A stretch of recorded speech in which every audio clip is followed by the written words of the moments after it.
हर बात को सह जाना। तास्तितिक्षस्व भारत, जितना सहनशील होगा उतना बड़ा वो भक्त बनेगा। जब कोई इस मार्ग में चलता है तो उसके सामने इस बात की परीक्षा आती है, तुम कितना सह सकते हो।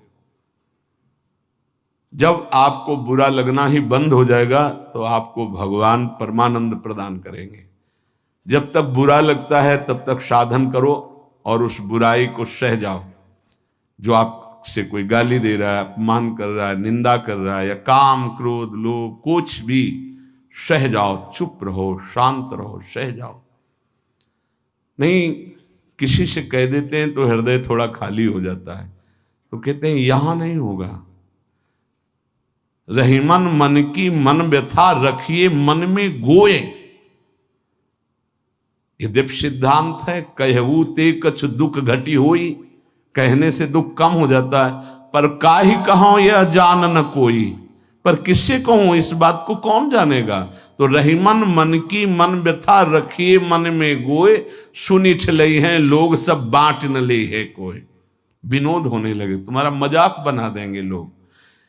सहनशील, बहुत गंभीर।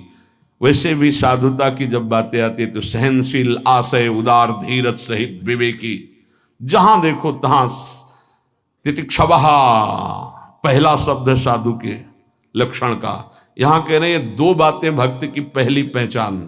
पहला, सहनशील कितना है। लोग उसे बुरा कहेंगे, उसकी हंसी उड़ाएंगे, उस पर कटाक्ष मारेंगे, उसका अपमान करेंगे, उसको छोड़ देने की धमकी देंगे, उसको लड़ने के लिए उत्साहित करेंगे। उसकी पराजय भी हो सकती है, पर वो शांत गंभीर, अपनी अंदर की वृत्ति को कभी विचलित ना होने दे, सह जाए। बहुत ध्यान देने की बात है। भजन करके उसे बचाना कठिन, बचा के पचाना कठिन। ये है भजन करना और उसको बचाना और उसको पचाना। आपको बुरा कहेंगे, पूज्य बाबा कह रहे, हंसी उड़ाएंगे, आपके कटाक्ष मारेंगे, बड़ा भजनानंदी बनता है, किसी से तो बात ही नहीं करता है, अपने को कुछ ज्यादा ही भगत समझते हैं क्या।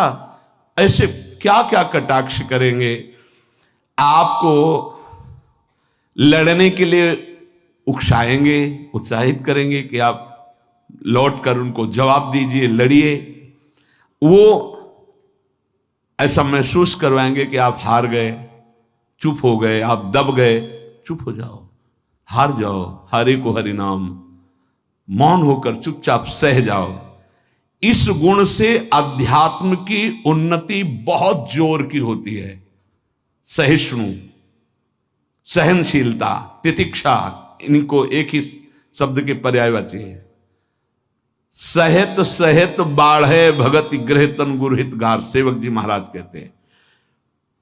और जिसके अंदर सहनशीलता नहीं है तो वो केवल परमार्थ का आडंबर करेगा, स्वप्न में भी आध्यात्मिक उन्नति नहीं हो सकती। जागृत की तो बात जाने दो, पकड़ लीजिए।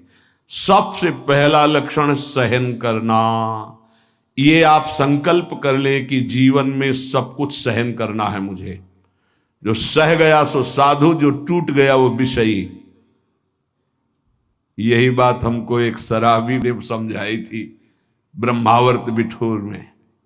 ए देखो, तिल तिल ये छवि काटी गई तो आज भगवान बन के पूज रही। ए बच्चा, टूटना नहीं। क्या भगवान का बाहरी स्वरूप था। वो बाहरी तो ऐसे मदिरा पान की एक लीला करते ही दिखाए, लेकिन जब उपदेश मिला तो प्रणाम करके अंदर सोचा भगवान न जाने किस स्वरूप में। और वो शब्द जीवन में नहीं भूला। खास बात होती कि जैसे ऐसे कोई बोल रहा है तो वो शब्द जीवन में नहीं भूला। ये टूटना नहीं, टूटना नहीं, कैसी भी परिस्थिति हो टूटना नहीं। यहां भी कह रहे जो सहिष्णु नहीं, सहनशील नहीं, वो आध्यात्मिक उन्नति जागृत की तो बात जाने दो, स्वप्न में भी नहीं होगी। कुछ नहीं हाथ लगता, आडंबर केवल लेता है। अतः भक्त को अधिक से अधिक नाम जप के द्वारा ये शक्ति बढ़ानी चाहिए सहन करने की। कितना भी कुछ भी अंदर कोई विकार, मनोवेग, वाणी वेग, उदर वेग, जनेन्द्रीय वेग, कोई भी वेग, सब चुपचाप सह जाओ। ये मार्ग है सहन करने का, सहन करने का। भगवत प्राप्ति का जो मार्ग है वो सहन करने का मार्ग है। शांत, अपने मन की बात किसी से भी मत कहो। कहो तो केवल प्रभु से कहो, अगर कहना ही है, नहीं तो कहने की जरूरत नहीं, वो देख रहे हैं, उन्हीं का विधान रचा हुआ है, उनसे क्या कहना। वो भोरी सखी का एक पद में है ना, दिल दे करके दिल की सुख दुख की बातें क्या कहना, जब दिल ही दे दिया तो क्या सुख दुख की बातें कहना। पहला तो ये हुआ सहिष्णु, सहनशीलता, और दूसरा नाम जप। ये दो से भक्त की पहचान, दो चीजें। निरंतर नाम जप हो रहा है कि नहीं, हर प्रकार के आक्रमण को आप सह रहे हैं कि नहीं, बस यही भक्ति की पहचान।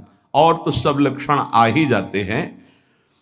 नाम में जितनी अधिक शक्ति है उतना कोई वर्णन ही नहीं कर सकता। इतनी अधिक अचिंत शक्ति नाम में है।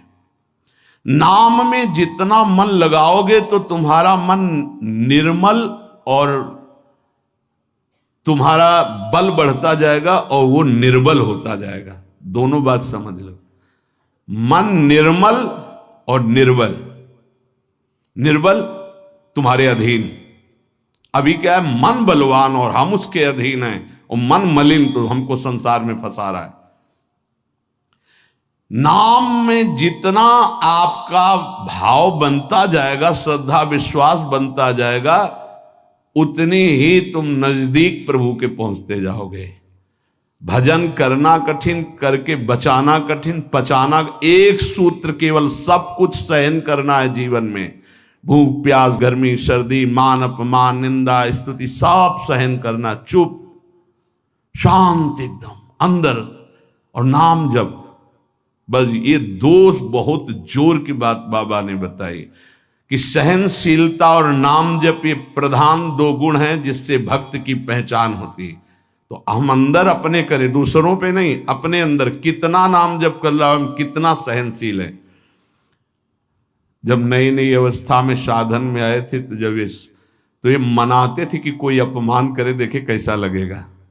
कोई अपमान करे, फिर भगवान ने बड़ी कृपा की, बहुत अच्छे अच्छे शब्दों के स्वागत हुई, तो हृदय में भी अब कैसा लग रहा है। एक समय ऐसे सीधे गंगा के किनारे जा रहे, सामने से बड़ी गालियां और बड़े कटु वाक्य, ऐसे वैसे क्या क्या बातें, शांत एकदम चुप। कैसा लगा। मांगते थे कि प्रभु कभी अपमान हो तो कैसा लगेगा, कैसा लगा, शांत मन, हाँ चलो ठीक है आगे चलो। भगवान कृपा करके देते हैं। संत जन इसी से समझते कि हमारे ऊपर कितनी कृपा है। जब हमारा कोई अपमान करे, हमें गुस्सा ना आवे, कोई विकार हमारे अंदर आवे, गलत चेष्टा ना हो, उसको सह गए, तब बड़ी कृपा श्री भगवान की हमारे ऊपर है। संसार का चिंतन तो सारी दुनिया करती है, यदि भक्त भी संसार का चिंतन है तो किस बात का भक्त है। अगर दो चीजें लानी, सहनशीलता और निरंतर भजन, तो ये 6 साधन हैं। ये 2 महान सद्गुण प्राप्ति के, भक्त के 2 महान सद्गुण, सहनशीलता और निरंतर नाम जप। अगर ये बात तुम्हें लानी है तो ये 6 साधन पूज्यपाद उड़िया बाबा जी महाराज बता रहे हैं। पहला, हल्का भोजन।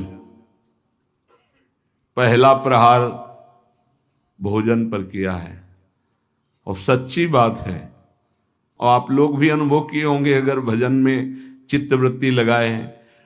पेट में वजन ज्यादा, भजन कम। देख लो, आप खुद देख लो। हल्का भोजन, इतना हल्का कि आप भोजन पाकर बैठे और आपको महसूस ना हो कि आपके पेट में वजन है, इतना भोजन पाया।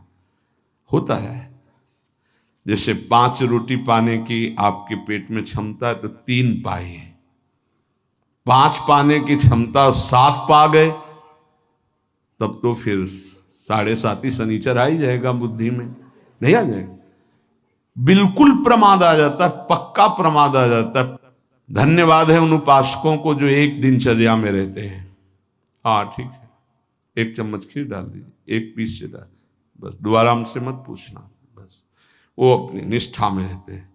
ये आहार विहार ही भजन में सबसे ज्यादा सहयोगी है और बाधक भी है। हल्का भोजन लिख रहे हैं बाबा, हल्का भोजन मतलब सुपाच्य भोजन और आधा पेट भोजन। एक दिन चर्चा हुई थी, अगर याद हो पीछे, 400 ग्राम अन्न में 24 घंटे में बहुत स्वस्थ शरीर रह सकता है। केवल रसेंद्री फंसाए है, रसेंद्री।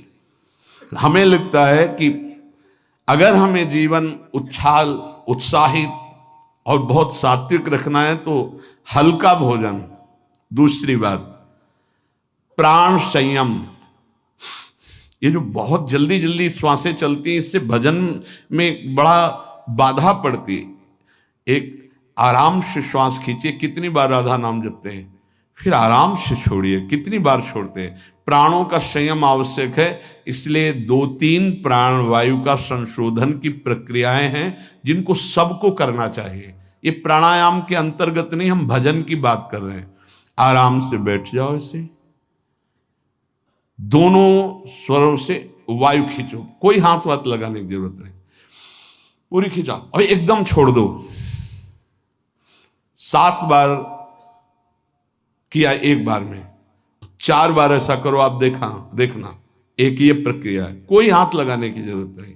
प्राणवायु का संशोधन, खींचा, रोक लिया, नाम जप कर रहे हैं, एकदम प्राण व्याकुल, छोड़ दिया। एक ये है आंतरिक कुंभक और एक बाह्य कुंभक, खाली किया, नाम जप करे बैठे, फिर तुरंत खाली किया, फिर रोक लिया, इसे बाय 3 बस कर लीजिए आप देखिए आपके फेफड़े, आपकी छाती, आपका प्राण संयम। कोई हम ये नहीं कह रहे ऐसे करने की, और ये मात्र 2-2 मिनट का अभ्यास कर लीजिए। क्या जाता है ऐसे आराम से बैठ के, कोई जान भी नहीं रहा कि आप प्राणवायु का संशोधन कर रहे हैं, पर मेरुदंड सीधी होनी चाहिए।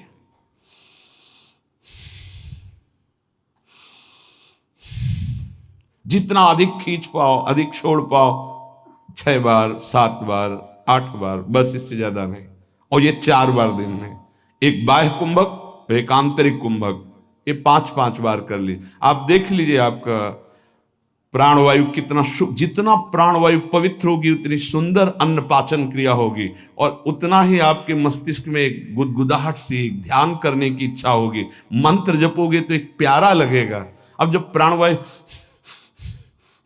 किसी की देखो ना, एकदम अगर एकांत कमरे में हो तो ऐसा लग रहा है जैसे धौंकनी चल रही, क्योंकि स्थूल प्राणवायु है, उसकी आवाज अलग ही सुनाई देगी। प्राणवायु का संयम, भोजन हल्का और प्राणवायु संशोधन कृपया जरूर करें, चाहे वृद्ध शरीर हो चाहे जवान शरीर हो, ये जरूरी है प्राणवायु का संशोधन। अपने तो किडनी खराब हो गई, तब से बंद हो गए, नहीं तो 45 मिनट केवल प्राणवायु संशोधन होता, तो 45 मिनट व्यायाम, और उस समय केवल भगवदा का नाम चलता था। 1 सेकंड के लिए ऐसा नहीं कि प्राणवायु संशोधन करे, नाम छूट जाए, या व्यायाम करने नाम छूट जाए। तीसरा, कम बोलना, क्योंकि नाम चलाना है और सहनशील होना है। देखो, जब हम अपनी कमजोरी किसी से कहते हैं तो कमजोरी हम पर बढ़ती है और दूसरा हमारा उपहास करता है। इसलिए अपनी कमजोरी तो बोलनी नहीं, और कोई बात भी करने की जरूरत नहीं है। थोड़ा बारा व्यवहार में आवश्यक हो तो उत्तर दे दीजिए, कम बोलना सीखें। उपासक जब अपनी रहने पे रहता है तो हमें लगता है कि धन्यवाद का पात्र है, जो अपने को जलाकर प्रभु के चरणारविंद तक पहुंच रहा है। बहुत कठिन विषय है, प्रणाम है उसको जो अपने को जलाकर आगे बढ़ रहा है।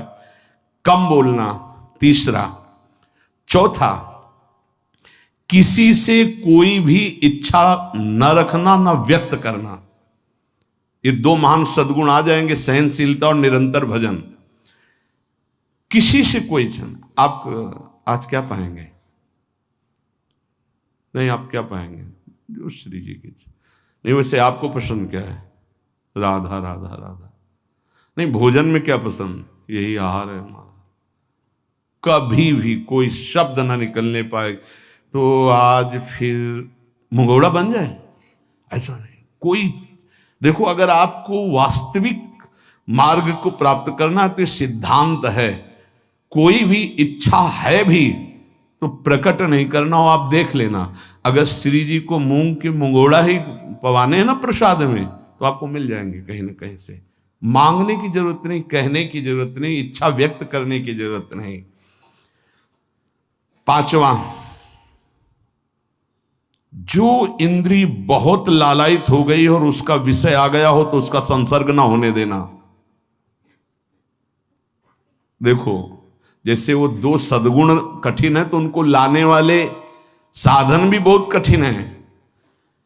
किसी भी इंद्री की बहुत इच्छा हुई और वैसे ही संयोग आ गया, कोई भी इच्छा, हर इंद्री में अपनी इच्छा रहती है, प्रबल इच्छा हुई और प्रारब्धवशात माया ने वही संयोग बना दिया, लो खाओ। और आपको पता है कि ये मेरे हृदय में बिल्कुल चल रहा था, कैसे मिले, और वो मिल गया, तो खुश नहीं होना। बोले संसर्ग नहीं होने देना, पाने नहीं हटा देना है। इतनी हिम्मत है। पहला लक्षण सहिष्णु, वो दूसरा निरंतर भजन। जो तुम्हारी, ये सब बातों में नहीं कह रहे, जिसकी प्रबल इच्छा थी हमारे अंदर और वही आ गया संयोग से, यही बात गुरुदेव ने बताई थी। बोले जो प्रिय वस्तु हो उसका संयोग इंद्रियों के संसर्ग में ना होने पाए और उसको भोग लगा बांट दो। तो बाबा कह रहे किसी भी प्रिय बात, प्रिय वस्तु, वो इंद्रिय भोग जब उपस्थित हो तो उसका संसर्ग ना होने देना। इससे दो सामर्थ्य जागृत होंगी, निरंतर नाम जप और सहिष्णु, सहनशील। और वाणी पाठ और अपना जो संत समागम है, इसके सिवा अकेले रहने का स्वभाव बनाना। इसमें भी जो अपने प्रियजन परिवार के जन, उनको लगने लगता है अकेले बैठे क्यों रहता है। अरे वो अपने साधन में बैठा है, उसके लिए डिस्टर्ब थोड़ी होना कि अकेले क्यों बैठे। धन्य भाग है, जैसे अपने लोगों को सूचना मिलती कि एकांत ही चुपचाप बैठा रहता, तो अपने को पता है, अपना हृदय शीतल होता है कि सही मार्ग है, सही मार्ग है। एकांत देश में रहने का स्वभाव होना, प्राणों का संयम होना, भोजन बहुत हल्का सात्विक होना, कम बोलना, किसी भी तरह से अपनी इच्छा को किसी के सामने प्रकट ना करना।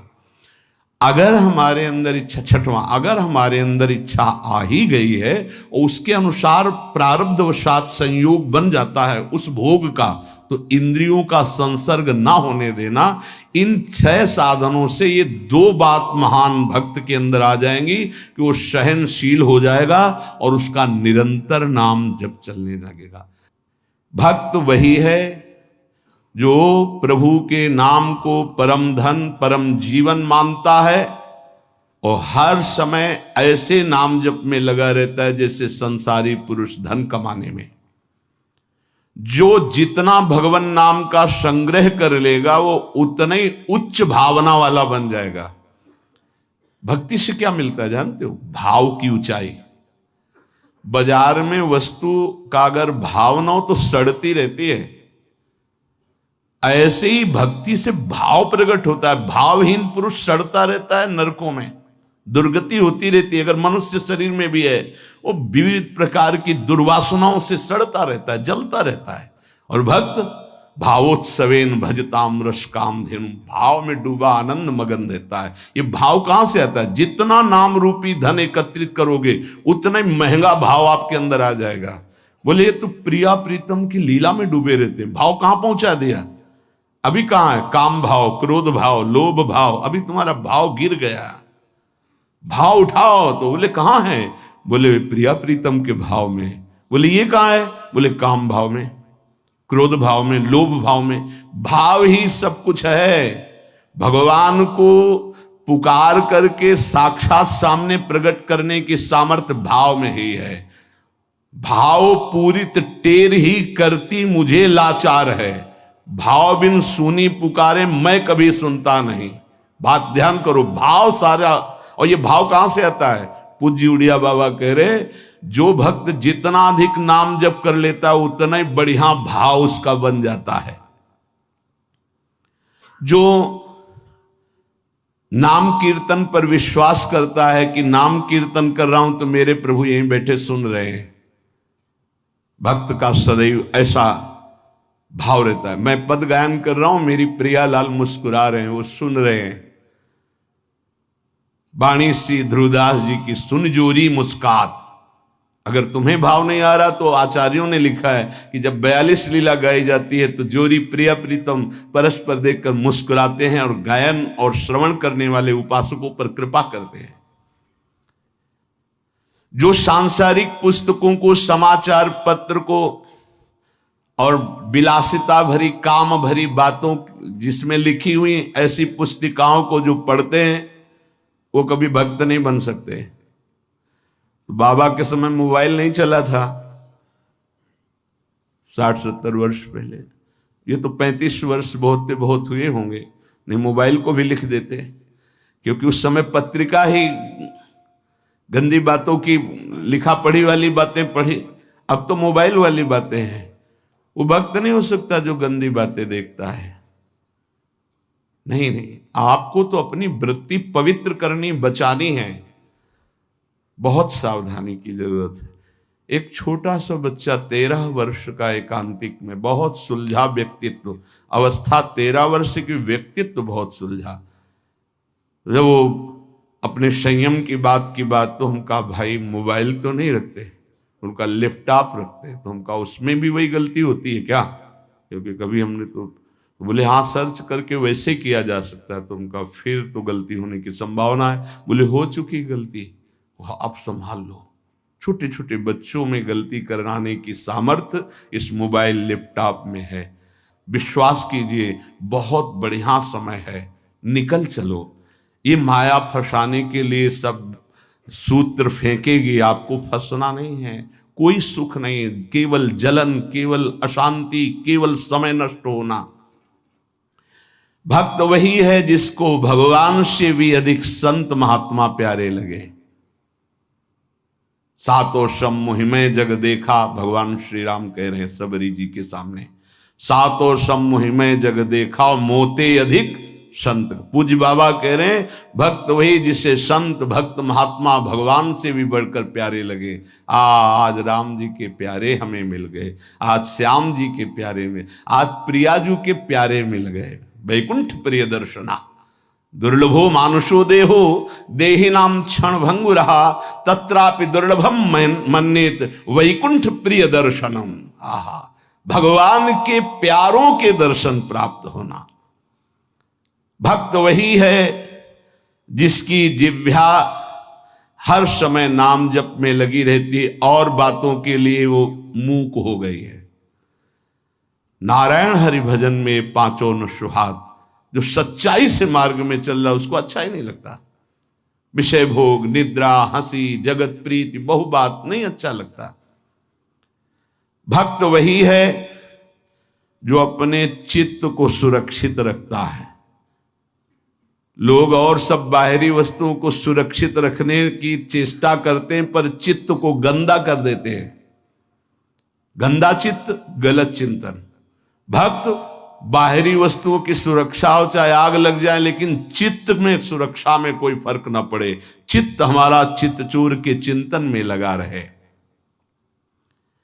जहां तक बन सके अपने चित्त को बचाने की कोशिश करो। साधक अपने चित्त को सुरक्षित रहता है, अपने चिंतन को सुरक्षित रखता है। वही साधक है जो चिंतन को सुरक्षित रखे, और कोई परवाह नहीं सुरक्षा रहे या ना रहे। चित्त सुरक्षित है तो निरंतर चिंतन का प्रभाव भगवत साक्षात्कार करा देगा। भक्त वही है जो प्रभु से केवल प्रभु को मांगता है। ध्यान दीजिए, भक्त वही है जो प्रभु से केवल प्रभु मांगता है कि आप चाहिए आप, हमें और कुछ नहीं चाहिए, बस आप मेरे हैं, मैं ऐसा मस्त रहूं, बस ये हमें चाहिए और कुछ नहीं। आपसे आप चाहिए, बस आपसे आपकी माया का कुछ नहीं चाहिए। आप चाहिए। भक्त वही है जो भारी विपत्ति काल में किसी भी व्यक्ति का सहारा न लेकर इष्ट के भरोसे रहता है। ये बहुत कठिन बात है। जब आपके अंदर कोई समस्या जागृत होती, विपत्ति जागृत होती, तो आपका मन कहां जाता है? प्रियाजू पे, या किसी व्यक्ति, किसी सलाहकार मित्र, यार हम बहुत समस्या में हैं, बहुत हमारा मन अशांत है। नहीं, नहीं कहना। प्रभु की छवि लो और छाती से लगा के उनसे बात करो, हमारा चित्त बहुत अशांत है, प्यारे आप संभाल दो। या बाहरी कोई विपत्ति है तो आप बात करके देखो ना कभी, पर भाव नहीं है तो बताया नहीं। फिर वो भाव बिन सुनी पुकारे मैं कभी सुनता नहीं, इसीलिए नाम जप से भाव का जागरण होता है। भाव से यदि पुकारे तो हमने सेकंड में परिवर्तन होते हुए देखा। 1 सेकंड में परिस्थिति का परिवर्तन, 1 सेकंड में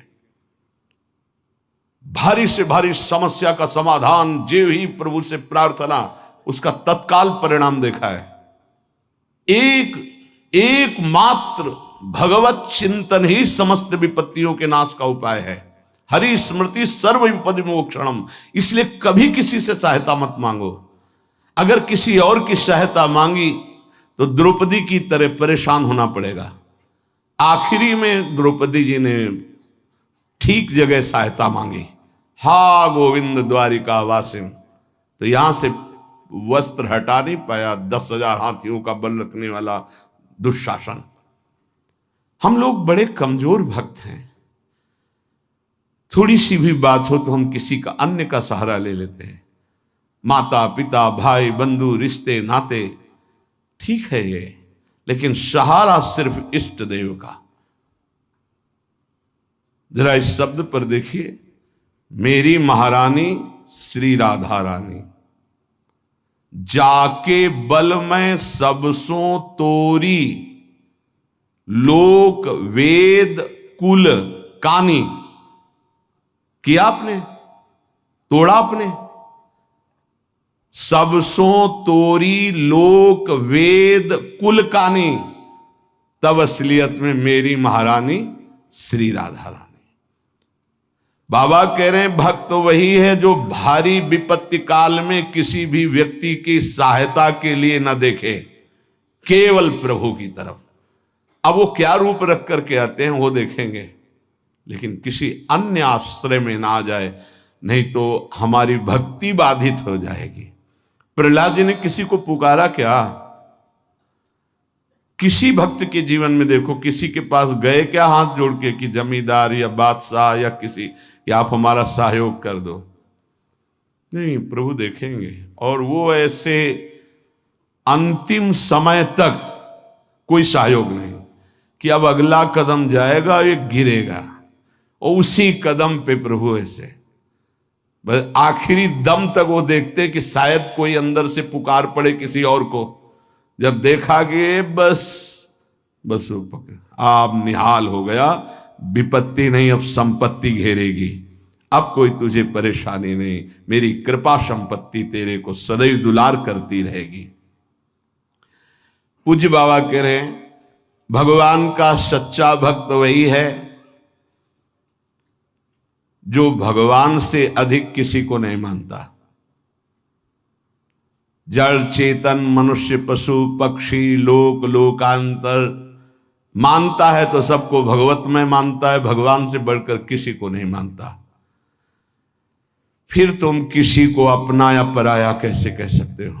जब तुम श्री भगवान के हो तो तुम्हारा अपना कौन है? जब तुम श्री भगवान के हो, सम्मे भगवान है, तो पराया कौन है? ये सूक्ष्मता समझिए।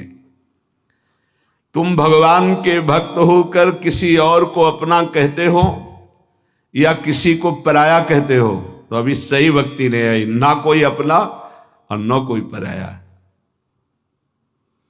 कबीरा खड़ा बाजार में सबसे पूछे खैर, ना काहू सो दोस्ती और ना काहू सो बैर। ना कोई अपना और ना कोई पराया। यदि तुम किसी को बुरा कहते हो और किसी को भला कहते हो तो तुम्हारे अंदर भक्ति कहां है? राग द्वेष युक्त हृदय भक्ति वाला हृदय थोड़ी होता है। इसलिए इसको मिटाओ और मिटाकर समान भाव लाओ, ना कोई अपना ना कोई पराया। प्राणी मात्र में भक्त का राग द्वेष नहीं होता।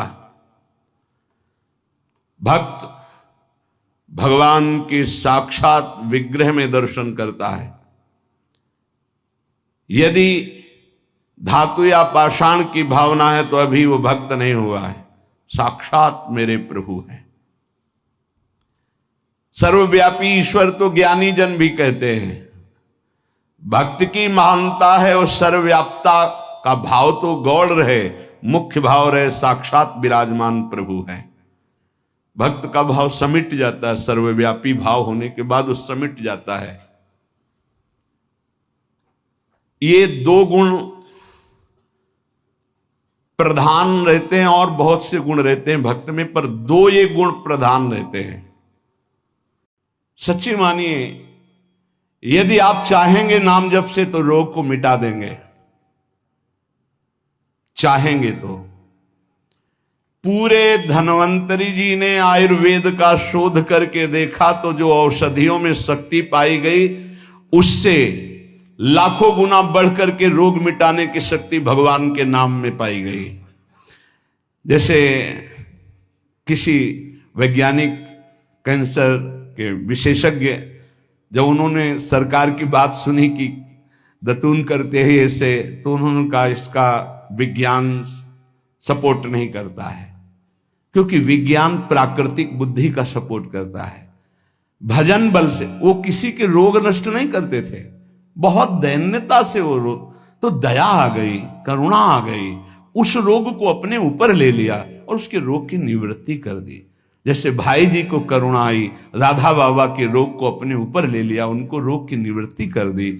ऐसे महापुरुष जन कर, नाम से वो अपने रोग नहीं मिटा सकते थे क्या? अपना पैर कटवा लिया, अपना नहीं करते, क्योंकि लिया है उन्होंने, स्वीकार। यही तो संत महापुरुषों की महिमा गाई गई है कि वो दूसरों के लिए अपने कष्ट को बढ़ा देते हैं और उनको पता नहीं है, उनको पता भी नहीं। तब राधा बाबा को तो श्री कृष्ण चंद्र जी ने कहा कि जो भाई जी महीनों से अस्पताल में पड़े, ठीक नहीं हो रहे, वो आपका प्रारब्ध भोग रहे। तब बाबा जाकर के बोले, भाई जी ने कहा क्यों व्यर्थ की बात कर। जब उन्होंने कहा नहीं श्री कृष्ण ने कहा है, तो उनका बाबा हमें कोई फर्क नहीं पड़ता, लेकिन आपको फर्क पड़ जाता, इसलिए हमने प्रारब्ध को आपके स्वयं ले लिया है। नाम जप से अच्युतानंद गोविंद नामोच्चारण भी सजात नश्यन्ति सकला रोगा सत्यम सत्यम वदाम्यहम्।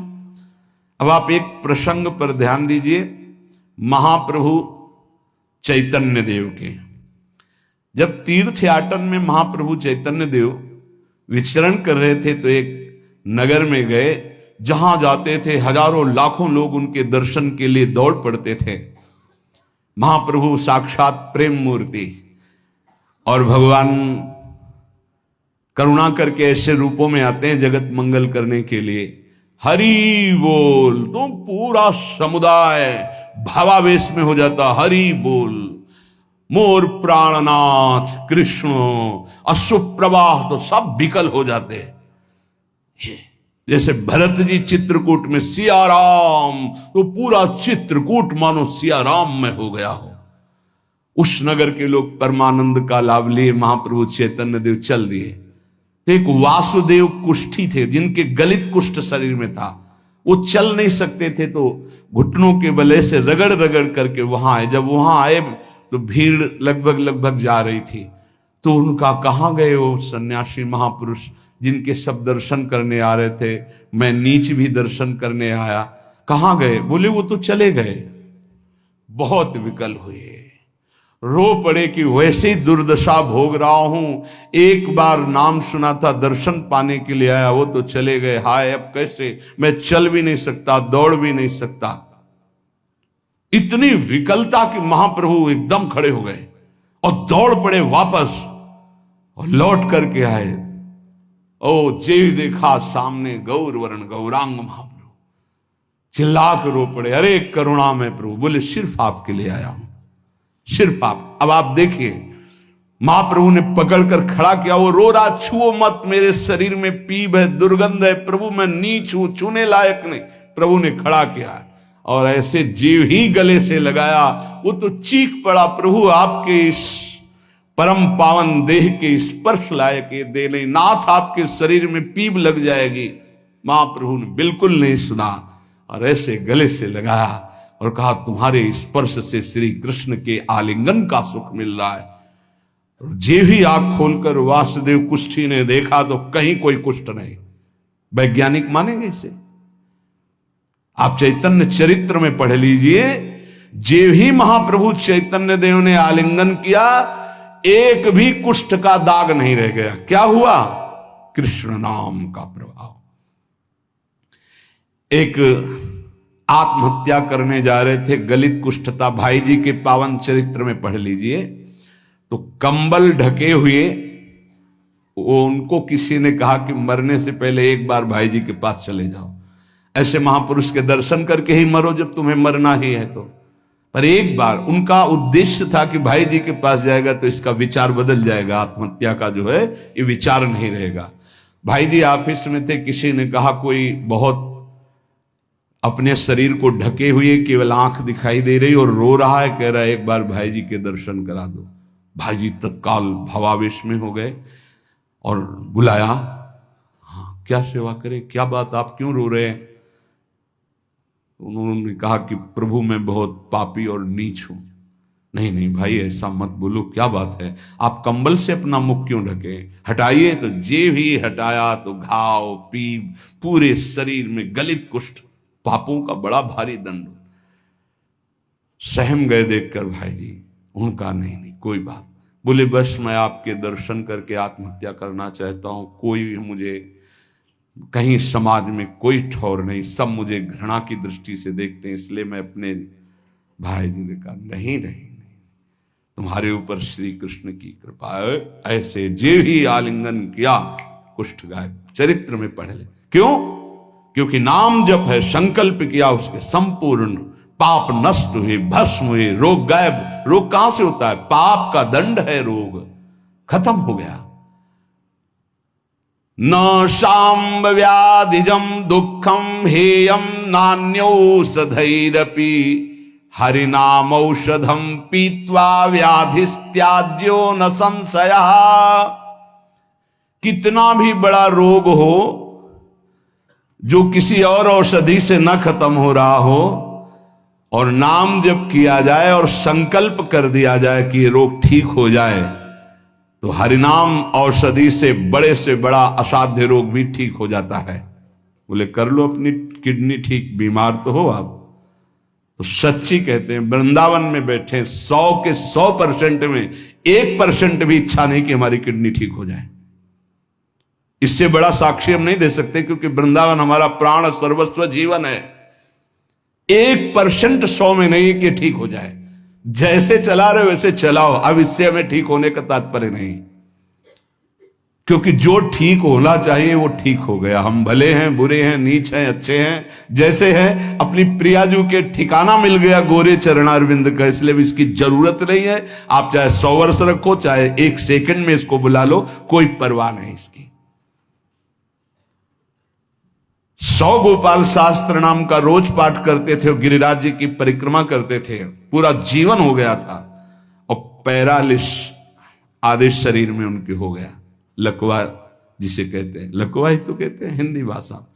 तो हरि बाबा, पूज्युड़िया बाबा, ये सब जानते थे, इतने बड़े महापुरुष थे। उनके पास गए और कहा बाबा काहे को लीला कर रहे हो, अगर आप संकल्प करो तो पूरे भारत का पैरालिस ठीक हो जाएगा, आप अपने क्यों असमर्थ होकर पड़े हुए हो? तो उनका बाबा विनोद क्यों करते हो?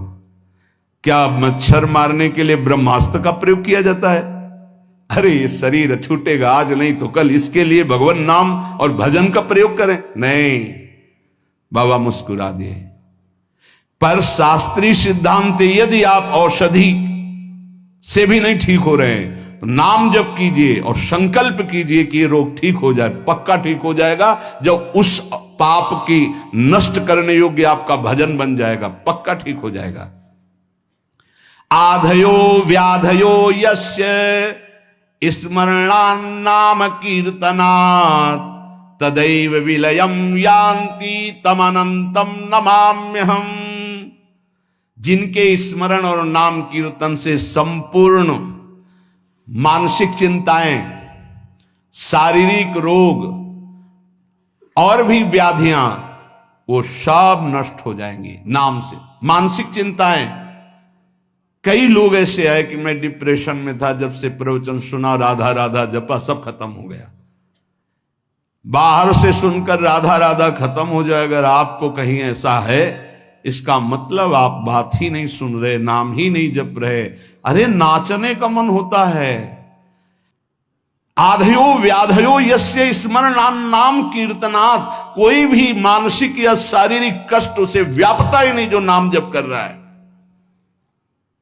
सच्ची मानिए, आप पकड़िए इस बात को, पकड़िए, नाम जप से सब कुछ ठीक हो।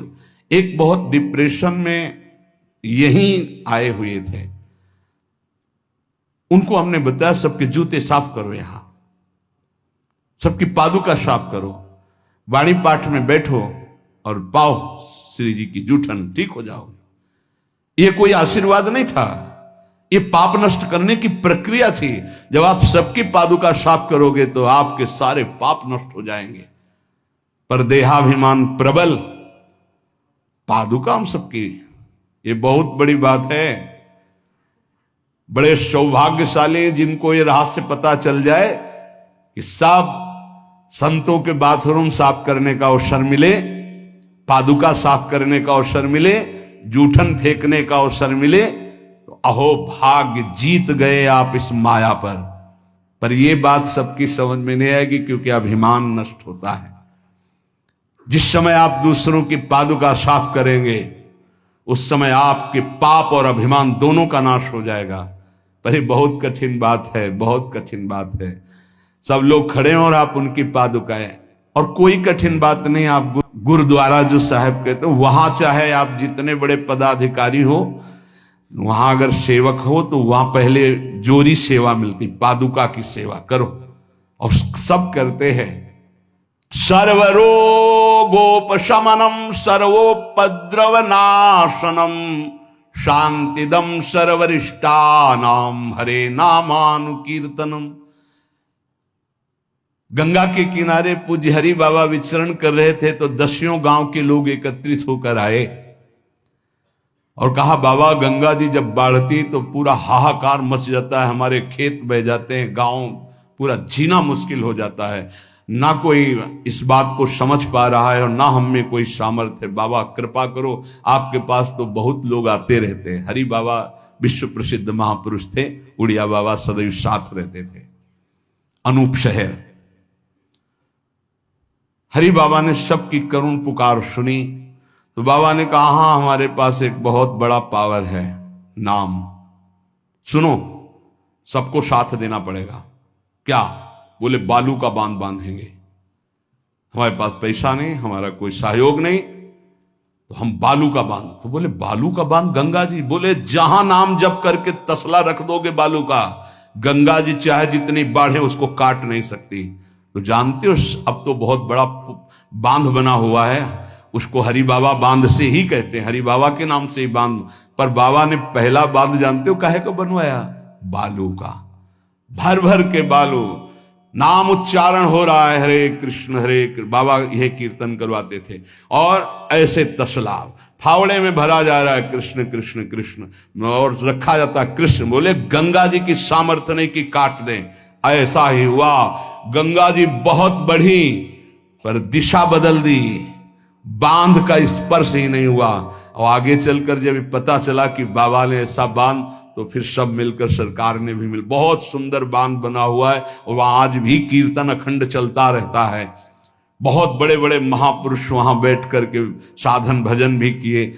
हरि बाबा उड़िया बाबा जब थे तो भाई जी महाराज, बड़े बड़े संत जाकर वहां सत्संग करते थे। नाम का प्रभाव गंगा जी ने नहीं स्पर्श किया, उस बांध को जो बालू का बांध दिया गया। आप समझते क्या है? नाम में अपार। कैसे कोई वैज्ञानिक मानेगा इस बात को कि ये नाम का प्रभाव। रोज नाम कीर्तन में वर्षों से एक भक्त जाते थे। बाबा ने पूछा, देखो अगर संत किसी को पूछते हैं तो आप ये समझ लो कि आपके जन्म जन्मांतरों के सुकृत सफल हो गए कि आप उनकी स्मृति में हैं। वैसे तो दृष्टि नहीं जाती, पर सब जब जहां अपनापन हो जाता है दृष्टि, वो भगत नहीं दिखाई दे रहे तो उनका प्रभु वो तो आज ही पधार गए बिना कीर्तन के। ये कोई 200-400 वर्ष नहीं हुए हरि बाबा को गए, अभी बहुत 60-70 वर्ष हुए होंगे। उड़िया बाबा, हरि बाबा, भाई जी सब एक समकालीन महापुरुष है। उनका बाबा, उनका तो विमान बन रहा है, वो तो दाह संस्कार के लिए ले जाए जाएंगे। बोले नहीं, पहले विमान यहां लाओ। बाबा घंटा बजा करके बोलते हरि बोल। मारा घंटा में ध्वनि हरि बोल का, विमान की रस्सी खोल दो। 2-4 बार घंटा जे भी बजा उठ के बैठ गया। बोले कीर्तन के बिना कैसे जा रहे हो? अब आप ये वैज्ञानिक कोई मानेगा? ऐसा कैसे हो सकता है?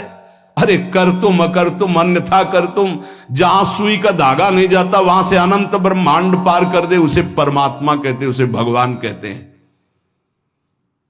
कीर्तन हुआ, बोले अब जाओ हमारे हरि के पास।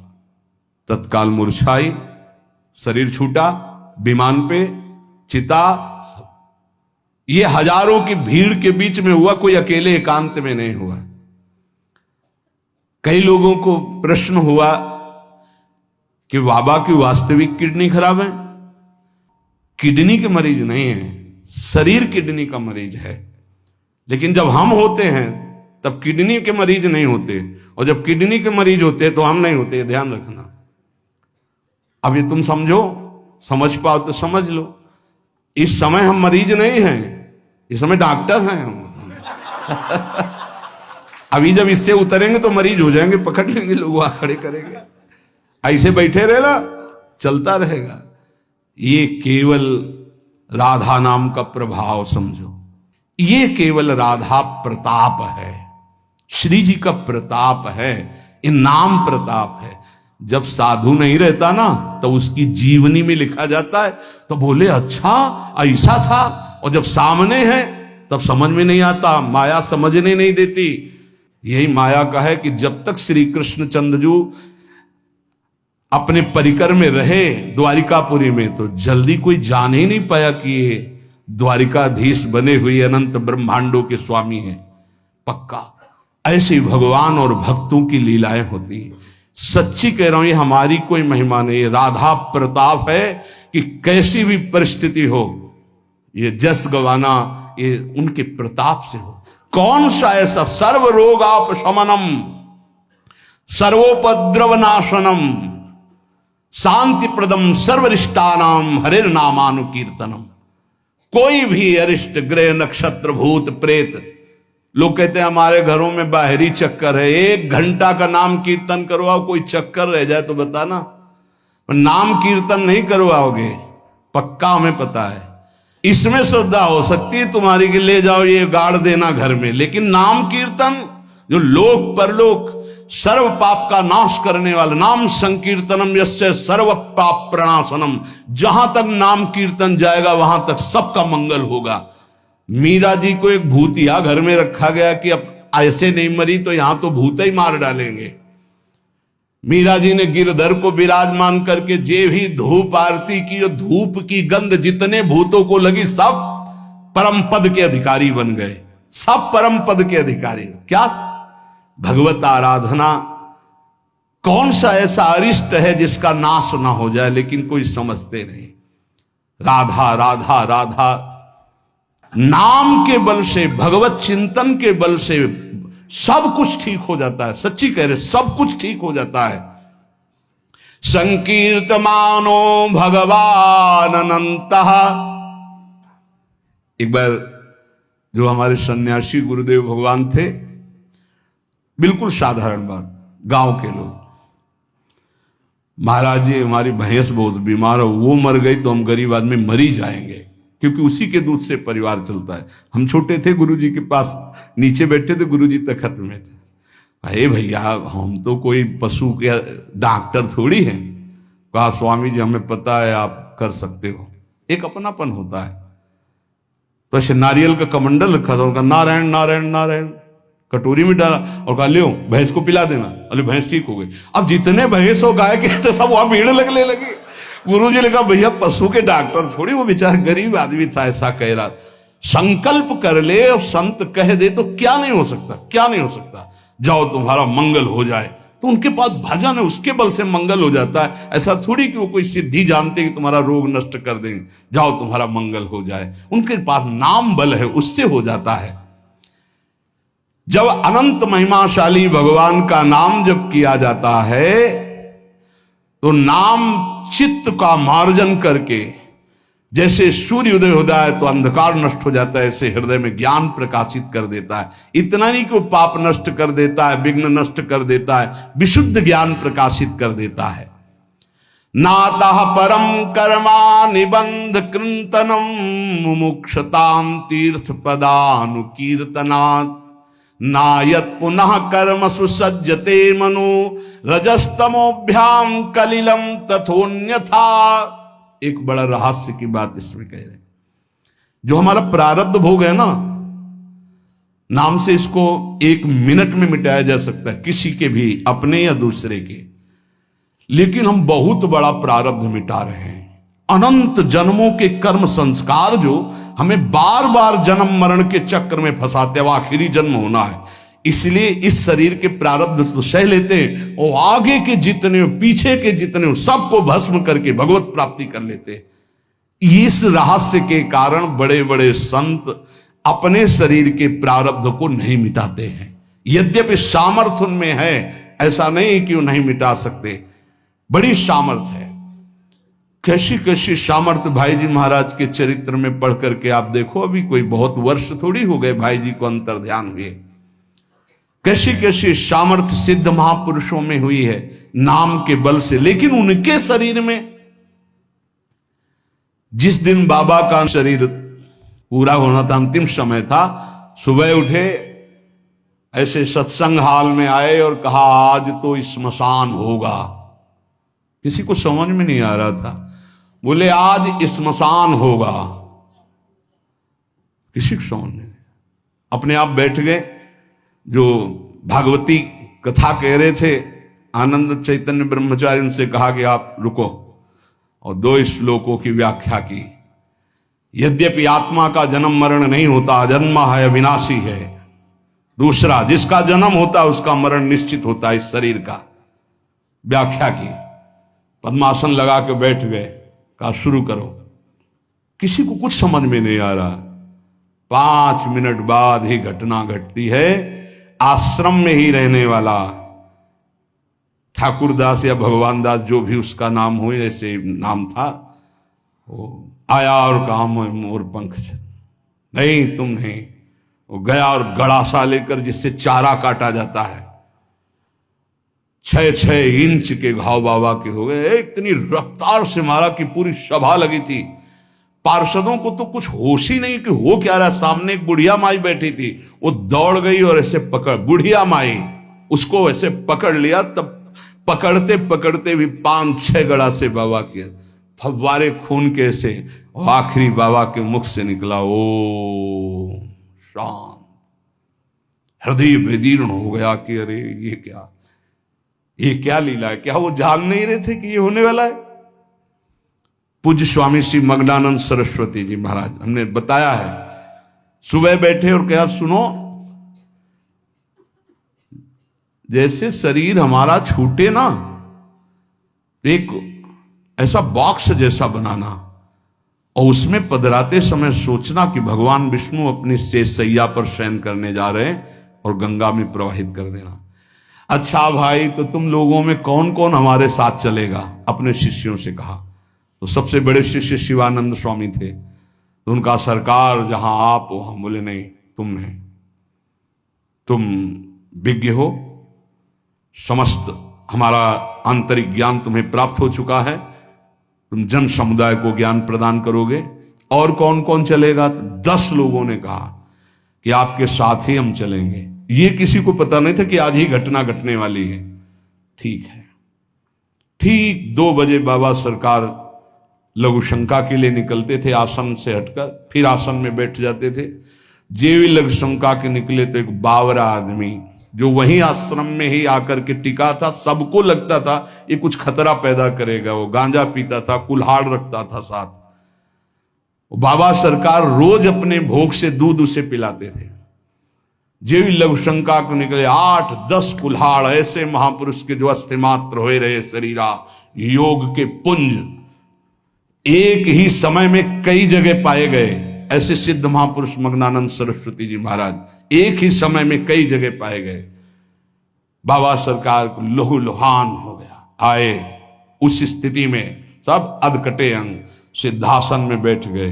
वो पीछे आया और जिन 10 लोगों ने कहा था साथ चलेंगे, सबको मार के, और जिन लोगों को बाबा सरकार ने कहा था नहीं, एक भी खरोच उनके शरीर में नहीं आई और भाग गया। मानो काल ही ऐसे, उनको पता था। ऐसा नहीं कि भजनानंदी महापुरुषों को पता नहीं होता कि अब क्या होने वाला है, पर वो भगवान के रहस्य को वैसे ही रखते हैं जैसा भगवान चाहते हैं। क्या पूरे जीवन भर महान तप, परिणाम अंत में तो ये परिणाम थोड़ी है। भगवान करुणा निधान बड़ी प्रसन्न मुद्रा में पीपल के नीचे, बहेलिए ने देखा श्री चरण का तलवा तो ऐसा उसको भ्रम हुआ कि हिरण का मुख और माला तान के बाण भगवान के चरणों में। जो ही नजदीक गया देखा द्वारिकाधीश भगवान, कांप गया। भगवान ने कहा मम इच्छा कह दीन दयाल। तुरंत दिव्य विमान आया और उससे कहा इसका फल है कि तुम परम पद में जाओ। और भगवान अंतर्धान हो रहे, निमित्त बनाकर वो सशरीर भगवान अंतर्ध्यान। भजन करने से इसका कोई लेना देना नहीं देता कि शरीर को रोग है, कि शरीर कैसे छूटता है। इतने महामहिम बक्सर वाले पूज्य मामा जी महाराज, अद्भुत संत, जिनको मामा जी ही इसलिए कहा जाता था कि जानकी जी पर दृढ़ भाव था, मेरी बहन है, मेरे बहनोई राम जी हैं। शायद इनमें से किसी लोगों ने दर्शन किए, बहुत ही करुणामूर्ति। अगर कोई वैष्णव झुकता है तो लाठी रख करके प्रणाम करें। हमने काशी में और यहां वृंदावन में भी दर्शन, बड़ी सभा में सर्वश्रेष्ठ सम्मान दिया जा रहा था, और जब उनको बोलने को हुआ तो उन्होंने कहा मां अपने गोद पर बेटे को बैठा लेती तो ये कोई सम्मान बेटे का नहीं होता है, ये मां का दुलार होता है। ऐसे आप सब महापुरुषों ने ऐसी वाणी, ऐसी दैन्यता, और शरीर कैसे पूरा हुआ जानते हो? जा रहे थे भगवत कथामृत पान कराने, गाड़ी का ऐसे राधा अंतिम शब्द था जो पास थे, राधा बरसाने से दर्शन करके गए थे, राधा गए। किस हेतु से कैसे जाते हैं इसका निमित्त नहीं, कहां जाते हैं ये बात है। श्री जी के पास गए। नाम सब साधनाओं की त्रुटि को पूरी कर देता है। इसीलिए कल शाम के बहुत आर्त भाव से कह रहे थे कि 10 मिनट घर में कीर्तन कर लिया करो। आपके कमरे का वातावरण भागवतिक हो जाएगा यदि आप कीर्तन कर लेंगे। पर सुन लीजिए हमारी बात, माइक से कह रहे हैं तो भी नहीं सुनाई दे रहा है, नहीं सुनाई दे रहा है, इसका मतलब आप कर नहीं रहे। अगर करते हैं तो सुन रहे हैं आप। 10 मिनट आप चाहे गृहस्थ हो चाहे विरक्त हो, 10 मिनट कीर्तन कर लीजिए, आपकी कुटिया का वातावरण भागवतिक हो जाएगा, कोई आपको मानसिक विघ्न नहीं होगा। 10 मिनट कीर्तन कीजिए, अगर आप मान ले तो निर्विघ्न आपका समय जाने लगेगा। 24 घंटे में एक बार आपकी कुटिया में ताली या मंजीरा बजना चाहिए और जोर से नाम होना चाहिए, राधा राधा या राधा वल्लभ श्री हरिवंश, या जो और अन्य उपासना वाले हैं अपने उपास्य देव का नाम कीर्तन। जिस कुटिया में रोज नाम कीर्तन होता है उस कुटिया में कोई भी किसी अन्य के परमाणु हमें विक्षेप नहीं डाल सकते। ये रहस्य की बात है, पर कैसे मानोगे? तुम्हारा मन तुम्हारे ऊपर शासन किए तो हमारी बात नहीं मानोगे। यदि हमारी बात आपके ऊपर शासन कर जाए तो आज से शुरू कर दोगे। आपकी कुटिया में 10 मिनट कीर्तन की ध्वनि होनी चाहिए, होनी चाहिए। जैसे बड़े भाग्यशाली जन हैं, कई वर्ष पहले ये हुआ कि जिस कॉलोनी में रह रहे हैं उस कॉलोनी में कीर्तन होना चाहिए। आज भी कीर्तन कितना सुख मिलता है जब आसपास ये राधा नाम का कीर्तन करते हैं तो हृदय, और 50 लोग पीछे चलते हैं नाम कीर्तन करते हुए, पूरी कॉलोनी में गूंजता है नाम कीर्तन। आप अपनी कुटिया में अपने मंगल के लिए, अपने वातावरण अनुकूलित के लिए, जो आपके दिमाग को भागवतिक बना सके, 10 मिनट नाम कीर्तन कीजिए, मान लीजिए, फिर आप परिणाम देखिए। जोर जोर से नाम कीर्तन कीजिए। नाम से समस्त त्रुटियों की पूर्ति हो जाती है। मंत्र तंत्र तच्छिद्रम देश कालार्ह वस्तुतः सर्वम करोति निश्चिद्रम नाम संकीर्तनम तव। जैसे आप मंत्र जप कर रहे हैं तो आपकी कोई त्रुटि हो गई है, कई तरह की त्रुटि हो जाती है। आप मंत्र जपते जपते कोई बोल दिए, कोई बात कर दिए, निषेध है मंत्र में, जब तक माला पूरा ना हो जाए तब तक नहीं। वैसे भी मंत्र में मान लो कोई शब्द ऐसा जो आप त्रुटि कर दिए हैं, तो जहां आप माला पूरा करें कि 11 माला हो गई, हमारा 21 माला हो गया, तो 5 मिनट नाम कीर्तन करें, तो जितनी भी त्रुटि होगी मंत्र जाप की वो पूरी हो जाएगी। ऐसे ही यज्ञ है, कुछ भी अनुष्ठान है, उस अनुष्ठान के बाद 10 मिनट नाम कीर्तन कीजिए, वो पूर्ण हो जाएगा। कोई भी त्रुटि आपके फल में बाधा नहीं पहुंचा पाएगी यदि नाम कीर्तन हो जाता है हर अनुष्ठान के बाद। यश स्मृत्या च नमोक्त्या तपो यज्ञ क्रियादिषु न्यूनम संपूर्णतामेति सद्यो वंदे तमच्युतम। कोई भी सत्कर्म में न्यूनता हो गई हो, नाम कीर्तन बाद में कर लो, उसकी पूर्ति हो जाएगी। भगवान अच्युत का नाम सर्व मंगल करने वाला है। भगवान का जो नाम जब करता है तो भगवान उसके ऋणी हो जाते हैं, भगवान ऋणी हो जाते हैं। क्या या बकाया रह गया जब भगवान ऋणी हो गए? आप राधा राधा राधा प्रियालाल ऋणी हो जाएंगे। जिस समय गोपीजनों से प्रेम विवश होकर भगवान कहते तो कहते मैं बहुत काल तक आपकी सेवा करूं तो भी आपके ऋण से उऋण नहीं हो सकता। क्यों? क्योंकि हर समय गोपी नाम जप कर रहे हैं, हर समय प्रभु का चिंतन कर रहे हैं। ये जीवन का परम साधन, परम लाभ है यही। गीत्वा च मम नामानि नर्तयेन् मम सन्निधौ इदं ब्रवीमि ते सत्यम कृतोहम तेन चार्जुन।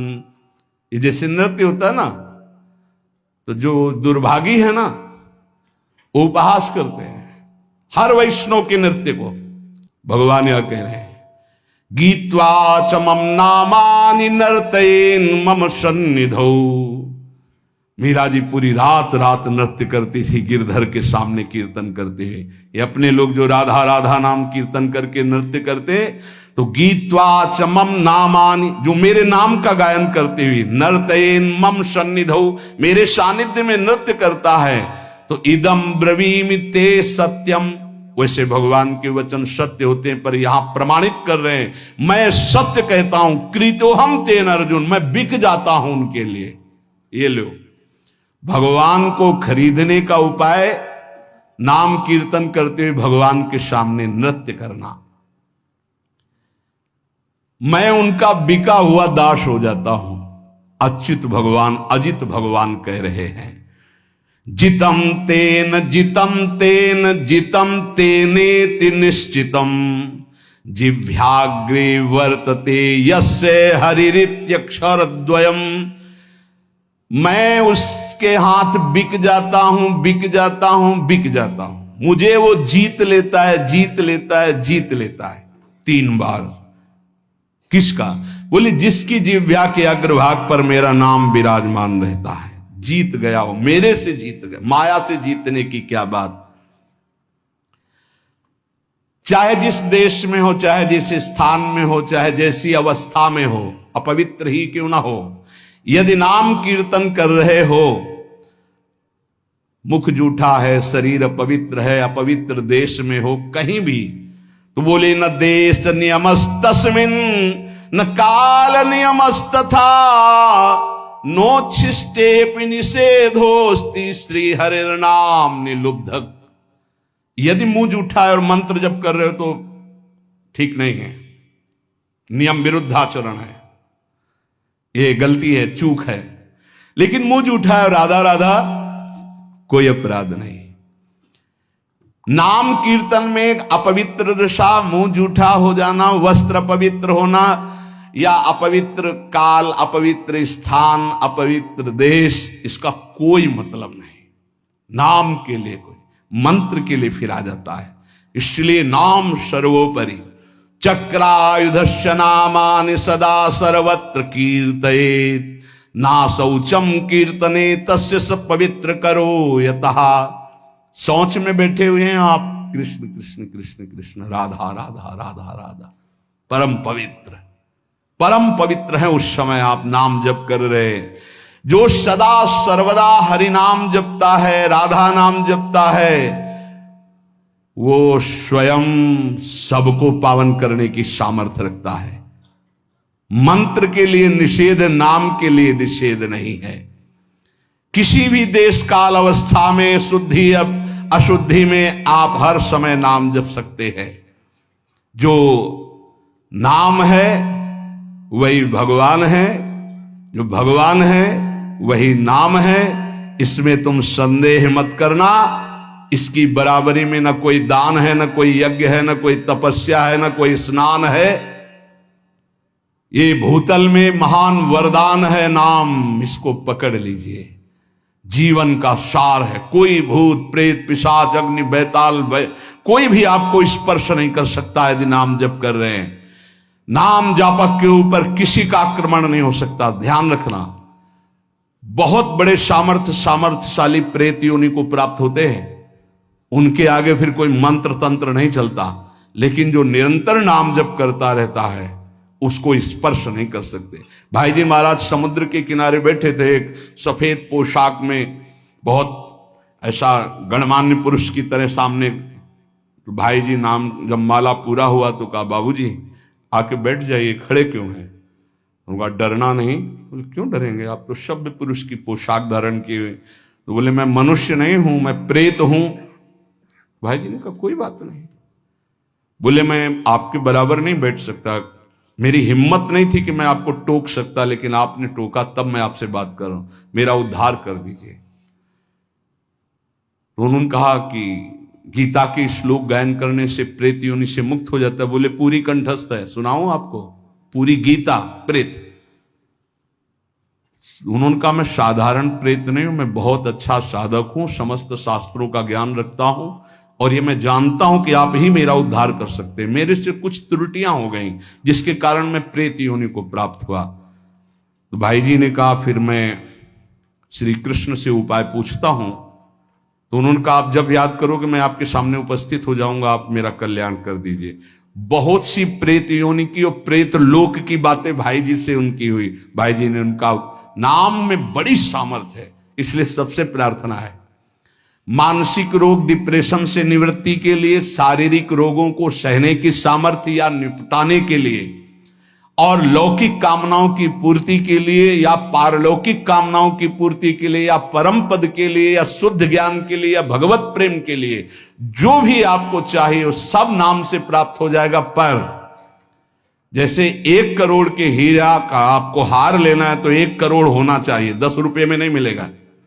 ऐसे ही आपको जो कामना है उसके अनुसार पहले नाम जप करो, पाप नष्ट हो, और उस कामना की पूर्ति निश्चित हो जाएगी, निश्चित, आप पक्का समझ लीजिए। इसलिए प्रार्थना है किसी भी परिस्थिति में नाम को मत छोड़िएगा। भले आपको ऐसा लग रहा हो कि आपकी कामना पूर्ति नहीं हो रही, लेकिन वो होगा।